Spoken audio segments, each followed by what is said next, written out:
এটা হচ্ছে আমার একটা অনুরোধ এখানে যারা রাজনীতিবিদরা আছেন।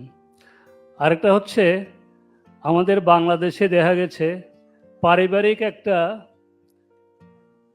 কন্টিনিউশন অফ দ্য পাওয়ার এই দেশে আছে। এটা গত সরকারও করে গেছে, এর আগের সরকারও। তো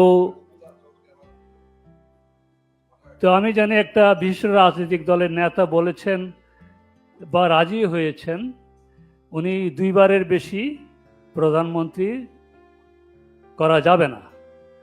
আমি ওটার সাথে আরেকটা জিনিস অ্যাড করতে চাই, যেহেতু আমাদের এশিয়া মহাদেশের একটা টেন্ডেন্সি হচ্ছে আমাদের পরিবারের মধ্যে রেখে দেওয়া। তো আমি যদি দুইবার প্রধানমন্ত্রী হওয়ার পরে আমার ছেলেকে প্রধানমন্ত্রী বানাই বা আমার মেয়েকে বানাই, আমার স্ত্রীকে বানাই, তাহলে আমাদের এই পারপাসটা সার্ভ হচ্ছে না। সুতরাং এটা পশ্চিমা বিশ্বে ঠিক আছে, ওরা পরিবারের ছেলে মেয়েদেরকে ওরা যেটা করে ওদিকে নিয়ে যায় না।